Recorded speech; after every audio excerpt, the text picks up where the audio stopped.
Welcome to GDR news. బులెటిన్ల ముందుగా headlines. Bharat మండపంలో ఇండియా A1 ఇంపాక్ట్ ఎక్స్పో 2026 ప్రారంభించిన ప్రధాని నరేంద్ర మోదీ. న్యూఢిల్లీలో ఘన వేడుక.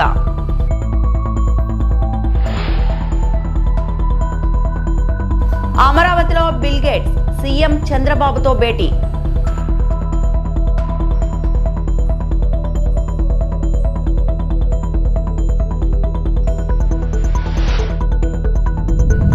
ఎమ్మిగనూరు రంజాన్ ఏర్పాట్లపై ఎమ్మెల్యే డాక్టర్ జయ నాగేశ్వరరెడ్డి సమీక్ష.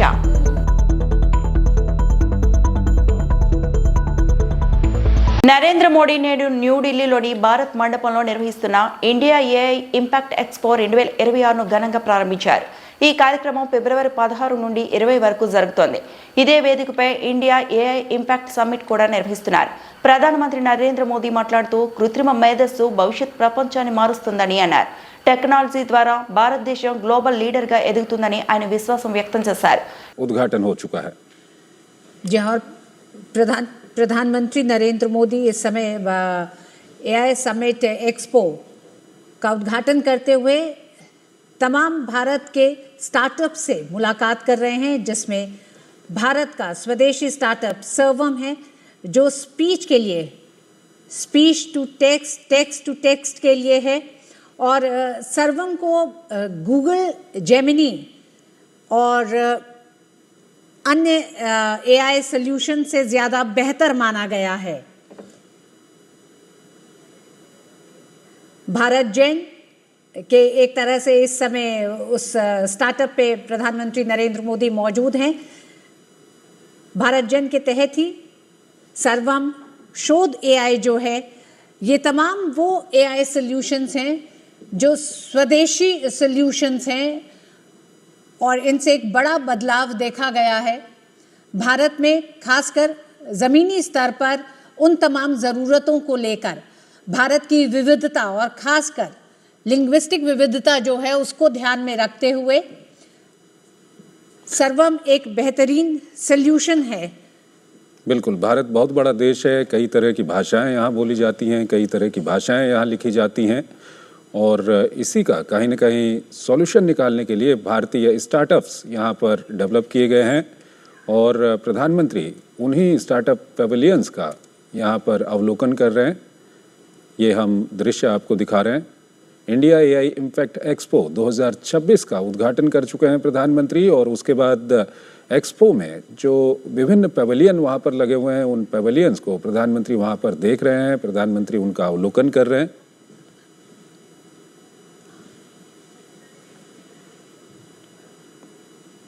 ఏపీ సీఎం చంద్రబాబుతో గేట్స్ ఫౌండేషన్ వ్యవస్థాపక చైర్మన్ బిల్ గేట్స్ భేటీ అయ్యారు. సోమవారం ఉదయం గన్నవరం విమానాశ్రయానికి వచ్చిన అనంతరం ఆయన నేరుగా అమరావతిలోని రాష్ట్ర సచివాలయానికి చేరుకున్నారు. బిల్ గేట్స్ కు చంద్రబాబుతో పాటు డిప్యూటీ సీఎం పవన్ కళ్యాణ్, మంత్రులు ఘన స్వాగతం పలికారు. అనంతరం వారితో బిల్ గేట్ బృందం సమావేశమైంది.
వెల్కమ్ టు మన టీవీ న్యూస్.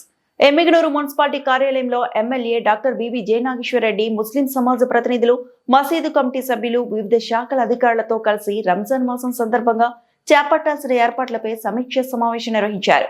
ఈ సందర్భంగా ఎమ్మెల్యే మాట్లాడుతూ పవిత్ర రంజాన్ మాసంలో ఉపవాస దీక్ష నిర్వహించే ముస్లిం సోదరులకు ఎటువంటి ఇబ్బందులు కలగకుండా అన్ని శాఖల సమన్వయంతో పనిచేయాలని సూచించారు.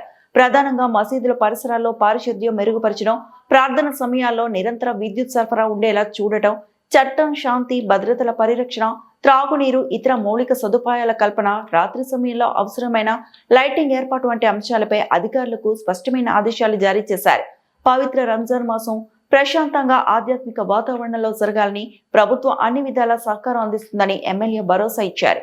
ఈ సమావేశంలో మసీదు కమిటీ సభ్యులు, స్థానిక మైనారిటీ ప్రతినిధులు, ప్రభుత్వ అధికారులు, టీడీపీ నాయకులు, కార్యకర్తలు పాల్గొన్నారు.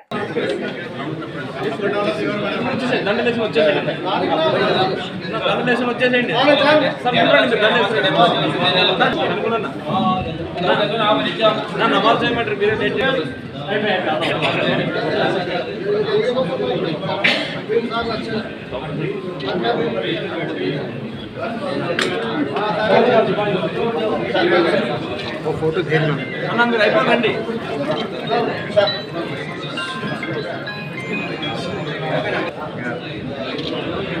అన్న అయిపోయి రావాలా అన్న అయిపోయి కిందికి రావాలా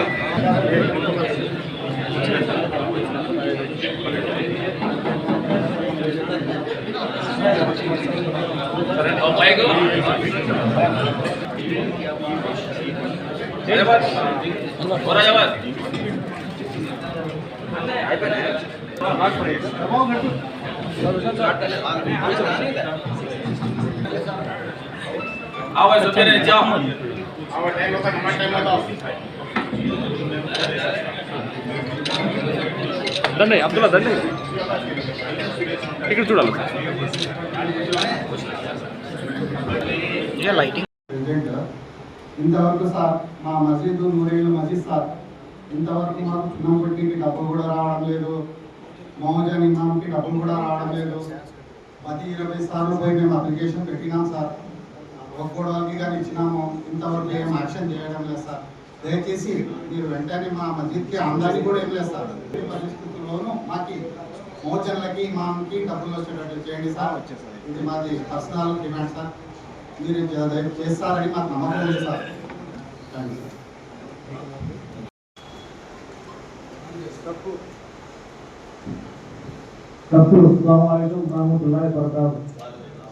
ముందుగా రంజాన్ ఉపవాస దీక్ష సందర్భంగా మన రాష్ట్ర ముఖ్యమంత్రి వర్యులు నారా చంద్రబాబు నాయుడు గారు, అలాగే నారా లోకేష్ బాబు గారు, అలాగే పవన్ కళ్యాణ్ గారు, కూటమి ప్రభుత్వం, అలాగే మన ఎన్నికల గౌరవ శాసన సభ్యుల తరఫున ముస్లిం సోదర సోదరిమణులకి ముందుగా ఉపవాస దీక్షలు శుభాకాంక్షలు తెలియజేస్తూ, ముఖ్యంగా మసీదులకు సంబంధించిన ఏమైనా సమస్యలు ఉంటే ప్రతి సంవత్సరం మా ఎమ్మెల్యే గారు ముస్లింలు అన్ని మసీద్ కమిటీలకు పిలిపించి వాళ్ళ సమస్యలు ఏమైనా ఉంటే పరిష్కారం చేస్తామని చెప్పి చెప్పడం ఎంతో హర్షించదగ్గ విషయము. చాలా ముఖ్యంగా ఎక్కువ మాట్లాడే టైం లేదు, సారిపోతున్నారు. మన ఆఫీస్ మసీద్ ముందర స్టేర్ కేస్ కాడ మొత్తం కట్ అయిపోయింది. బస్సులు రావాలంటే పోవాలంటే కూడా చాలా బండ్లు పెట్టి కూడా ఇబ్బంది అవుతుంది. ఆఫీస్ మసీద్ పక్కన స్టేర్ కేస్ కాడ కట్ అయింది రోడ్డు. అదొకటి సార్. ఆలయ హదీస్ మస్జిద్ ముందర మొత్తం గుంతపడినాయి. కొంతమంది చందాలు వేసుకుని కొద్దిగా చేసినారు, కానీ ఆ బండ్లు రావాలంటే ముస్లింలు రావాలంటే కూడా చాలా ఇబ్బంది పడుతున్నారు. మొన్న కూడా సార్ కమిషనర్ సార్ కృషి చేసినాము. ఇప్పుడు రంజాన్ ఉపవాస దీక్ష సందర్భంగా రాత్రి కూడా చాలా మంది త్యాగం ముస్లింలు వస్తుంటారు.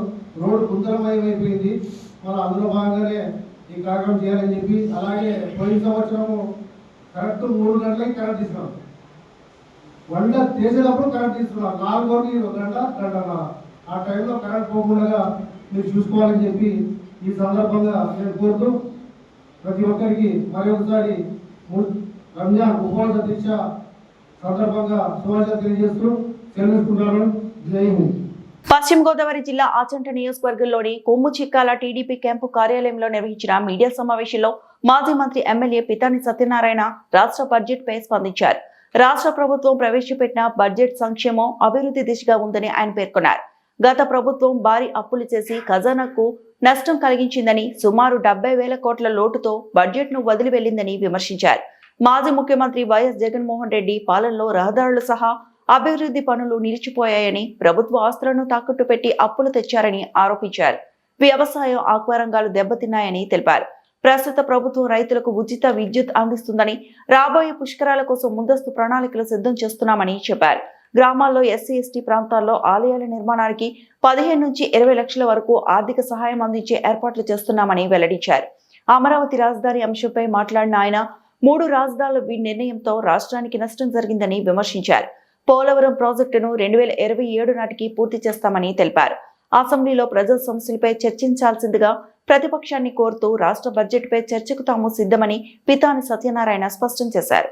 ఈనాడు కూటమి ప్రభుత్వం అధికారంకి వచ్చిన తర్వాత ముఖ్యమంత్రి చంద్రబాబు నాయుడు గారు కానీ,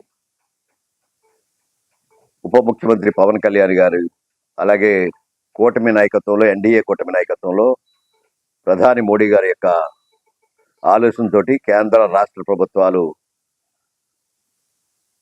రాష్ట్ర అభివృద్ధిలో ప్రధాన భూమిక వహిస్తూ ఉన్నాయి. అలాగే కేంద్రంలో తీసుకునే ప్రతి నిర్ణయాన్ని కూడా కూటమి యొక్క తెలుగుదేశం పార్టీ నాయకత్వంలో అత్యధికంగా సపోర్ట్ చేస్తూ ఇక్కడ కానీ అక్కడ కానీ ప్రజాహితమైన కార్యక్రమాలన్నీ కూడా ప్రధానంగా చర్చించుకుని ముందుకెళ్తున్న సందర్భంగా హృదయపూర్వకంగా ప్రధాని మోడీ గారు కానీ, రాష్ట్ర ముఖ్యమంత్రి చంద్రబాబు నాయుడు గారు కానీ, ఉప ముఖ్యమంత్రి పవన్ కళ్యాణ్ గారిని కూడా హృదయపూర్వకంగా రాష్ట్ర ప్రజల తరపున, ప్రజాప్రతినిధుల తరపున హృదయపూర్వక అభినందనలు, ధన్యవాదాలు తీసుకుంటా ఉన్నాం. మొన్ననే 14వ తారీఖున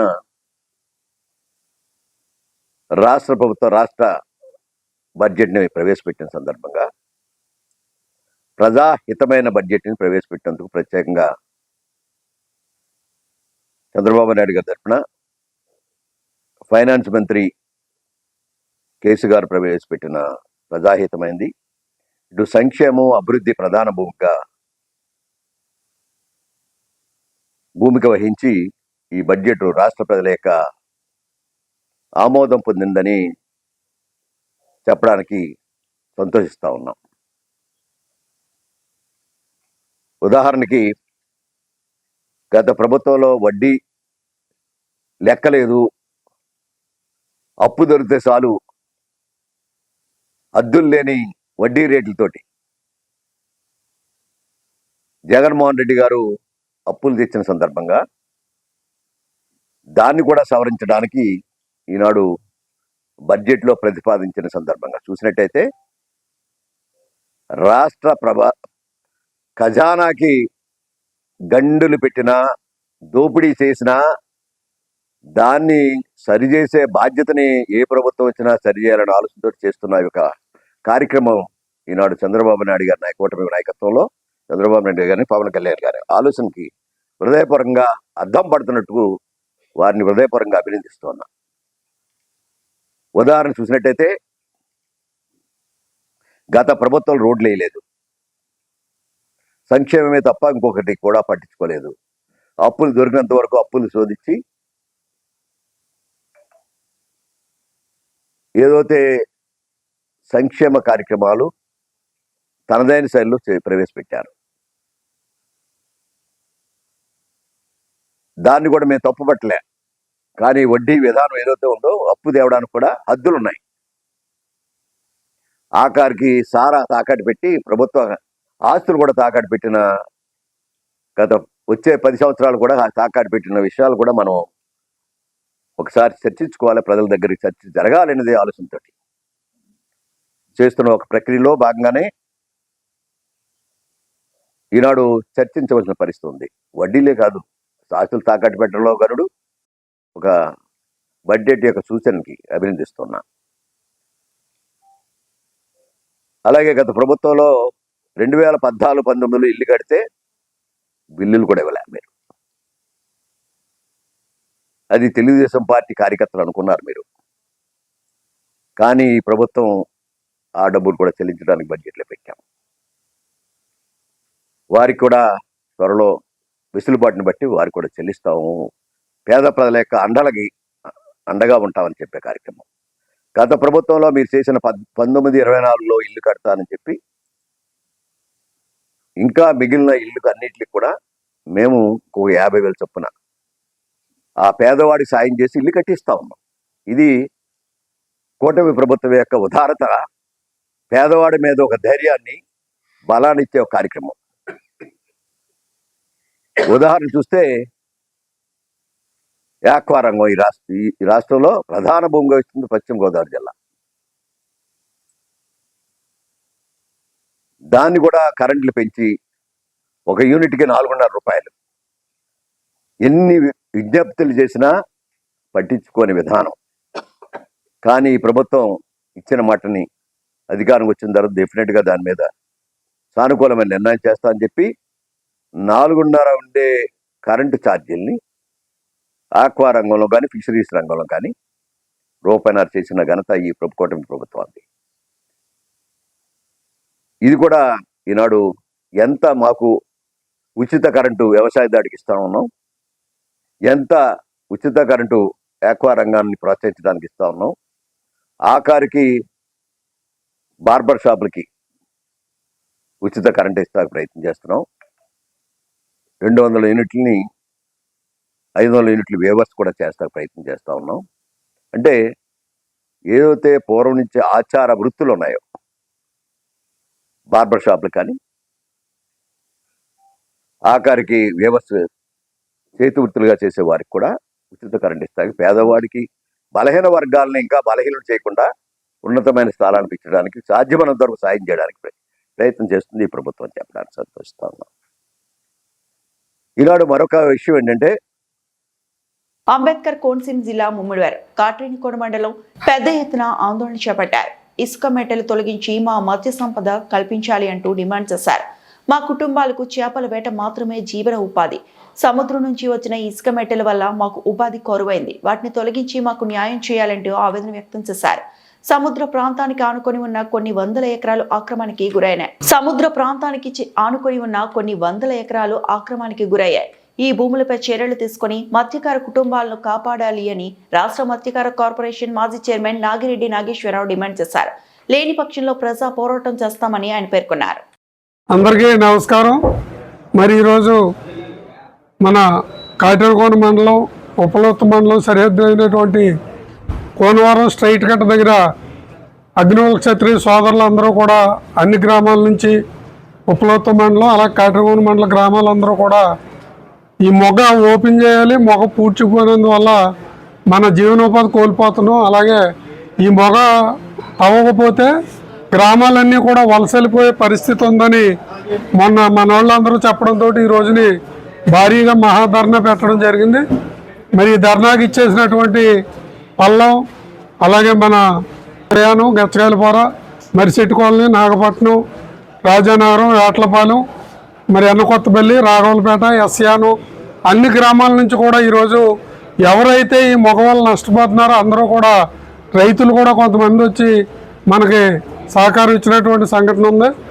ఎందుకంటే మనకి గతంలో బాలయ్య గారు ఉండగా ఓపెన్ చేసినటువంటి మొగ అప్పటి నుంచి కూడా పూడ్చిపోతుంటే అరకొర నిధులతో కొంత కదలిక తెస్తున్నారు. కాబట్టి మా వాళ్ళ డిమాండ్ ఏంటంటే మొత్తం పూర్తిగా ఏదైతే మొగ అనే ప్రాంతం ఉందో అంతా కూడా టెంపరీగా కాకుండా పర్మనెంట్గా మనకు ఓపెన్ అయ్యే విధంగా మరి ప్రభుత్వం నిధులు విడుదల చేసి ఆ మొగ ఓపెన్ చేసి ఈ పరభూముల్లో ఉన్నటువంటి ఆక్రమణదారులు ఎవరైతే అగ్రకులాలు ఉన్నారో వాళ్ళందరూ కూడా దొంగ పట్టాలు అంటే డీ పట్టాలు పొంది ఈ రోజుని కొన్ని వేల ఎకరం చెరువులు తవ్వి ఈ రోజుని ఎస్యానం కానీ ఎన్నకొత్తపల్లి కానీ కాటేరకోన పర్ర కానీ ఆక్రమించుకోవడం జరిగింది. కాబట్టి అవన్నీ కూడా తొలగించి ఏ అయితే ఆక్రమణలు ఉన్నాయో అన్నీ కూడా ప్రభుత్వం చర్యలు తీసుకుని హైడ్రా మాదిరిగా ఈ రోజుని ఈ పరలో ఉన్నటువంటి ఏ అయితే ఆక్రమణదారులు ఉన్నారో తొలగించి మా జీవనోపాధి కల్పించాలని, అలాగే మనకి మొగ ఎట్టి పరిస్థితుల్లోనూ ఓపెన్ చేయాలని మరి కమ్యూనిటీ తరఫున మేము డిమాండ్ చేస్తున్నాం.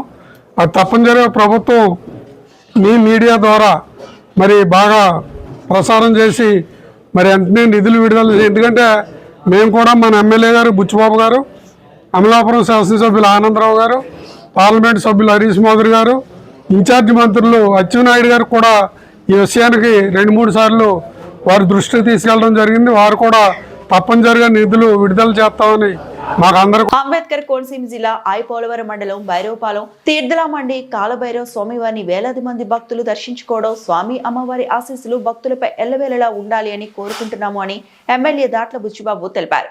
ఆయన మాట్లాడుతూ మన కూటమి ప్రభుత్వం వచ్చిన తర్వాత బడ్జెట్ ప్రవేశపెట్టింది. అందులో రైతులకు, విద్యకు, ఆరోగ్యంకు, వెనుకబడిన వారికి కూడా పెద్దపీట వేసింది. అలాగే ఇచ్చిన హామీలు అన్ని కూడా విజయవంతం చేసుకుంటూ ముందుకు వెళ్తుంది. ఈ భైరవపాలెం గ్రామంలో కొన్ని సమస్యలు ఉన్నాయి. డ్రైనేజీ, మంచినీళ్లు, రోడ్లు, 15 లక్షల రూపాయలతో వాటర్ ఫిల్టర్ వేస్తాం.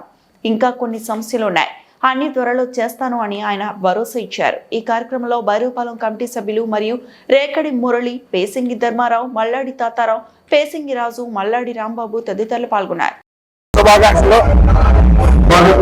మహాశివరాత్రి సందర్భంగా మన భైరవపాలెం తీర్థాలపట్లో మన కాలభైరవ స్వామి గుడిలో వేలాదిగా తరలి వచ్చి భక్తులు ఉదయం నుంచి కూడా మరి దర్శన భాగ్యం కలిగిన కాలభైరవ స్వామి ఆశీస్సులు వచ్చిన భక్తులందరికీ కూడా మెండుగా ఇవ్వాలని కోరుకుంటూ మరి శివరాత్రి మహాపర్వదినాన మన భైరవపాలెం తీర్థాలపల్లి గ్రామ ప్రజలందరికీ కూడా ఆ స్వామివారి ఆశీస్సులు మెండుగా ఉండాలని కోరుకుంటూ మన కూటమి ప్రభుత్వం వచ్చిన తర్వాత ఏదైతే మన హామీలు ఇచ్చామో అన్నీ కూడా మరి పూర్తి చేసుకుంటూ వచ్చి నిన్న మరి బడ్జెట్ కూడా బ్రహ్మాండమైన బడ్జెట్ పెట్టడం జరిగింది. దాంట్లో రైతులకి కానీ అదేవిధంగా విద్యకు కానీ ఆరోగ్యానికి కానీ పెద్దపీట వేసి మరి ఎరుగుబడిన తరగతి వారందరికీ కూడా పెద్దపీట వేసిన మంచి బడ్జెట్ కూడా ఏర్పాటు చేయడం జరిగింది. మరి కూటమి ప్రభుత్వంలో ఇచ్చిన హామీలన్నీ కూడా విజయవంతంగా పూర్తి చేసుకుంటూ ముందుకెళ్తాం. మరి కాలభైరవ స్వామి ఆశీస్సులతో మరి భైరవపాలెంలో కూడా ఇంకా అభివృద్ధి కార్యక్రమాలు చాలా చేయవలసినవి ఉన్నాయి. అవన్నీ కూడా తప్పకుండా ఒక్కొక్కటిగా చేసుకుంటూ ఏదైతే ఇక్కడ ప్రధానమైన సమస్యలు ఉన్నాయో రోడ్లు కానీ, డ్రైనేజ్ కానీ, మంచినీటి సమస్య కూడా మొన్నే మరి జిల్లా పరిషత్ నుంచి మంచినీటికి ఫిల్టర్ బెడ్స్. అనంతపురం జిల్లా పెద్దపప్పూరు మండలం చిన్నపప్పూరులో వెలిసిన అశ్వర్థ నారాయణ స్వామి బ్రహ్మోత్సవాలు ఘనంగా ముగిశాయి. ఈ బ్రహ్మోత్సవాలు తాడిపత్రి ఎమ్మెల్యే జేసీ అశ్మిత్ రెడ్డి, మున్సిపల్ చైర్మన్ జేసీ ప్రభాకర్ రెడ్డి ఆధ్వర్యంలో ఘనంగా నిర్వహించారు. అశ్వర్థ నారాయణ స్వామి బ్రహ్మోత్సవాలు ఎటువంటి సమస్యలు తలెత్తకుండా విజయవంతం కావడం పట్ల తాడిపత్రి మున్సిపల్ చైర్మన్ జేసీ ప్రభాకర్ రెడ్డి సంతోషం వ్యక్తం చేశారు. ఈ సందర్భంగా ఆయన మాట్లాడుతూ అశ్వర్థ నారాయణ స్వామి బ్రహ్మోత్సవాలు విజయవంతం కావడం చాలా ఆనందంగా ఉందని, అశ్వర్థ నారాయణ స్వామిని దర్శించుకోవడానికి కడప, కర్ణాటక, తెలంగాణ నుంచి భక్తులు భారీగా తరలి వచ్చారని, వచ్చిన ప్రతి భక్తులు బ్రహ్మోత్సవాలను బ్రహ్మాండంగా నిర్వహిస్తున్నారని కొనియాడారని ఆయన అన్నారు. బ్రహ్మోత్సవాలు విజయవంతం కావడానికి ముఖ్య కారకులు ఆలయ కమిటీ మెంబర్లు, గ్రామ నాయకులు, వాలంటీర్ల వల్లనే సాధ్యమైందని, ప్రతి సంవత్సరం లాగే బ్రహ్మోత్సవాలు నిర్వహించాలని ఆయన అన్నారు. ఆలయం అభివృద్ధి చేసేందుకు ఎమ్మెల్యే జేసీ అశ్మిత్ రెడ్డి అహర్నిశలు కృషి చేస్తున్నారని, బ్రహ్మోత్సవాలు విజయవంతం చేయడంలో కృషి చేసిన పోలీసులందరికీ ప్రత్యేక ధన్యవాదాలని జేసీ అన్నారు. తాడిపత్రిని టెంపుల్ సిటీ ఆఫ్ రాయలసీమ అని నామకరణం చేశారని, తాడిపత్రి నియోజకవర్గంలో ప్రాచీన దేవాలయాలు, దర్గాలను, చర్చిలను మరింత అభివృద్ధి చేసి టూరిస్ట్ ప్రాంతంగా మార్చడమే నా ధ్యేయమని జేసీ తెలిపారు.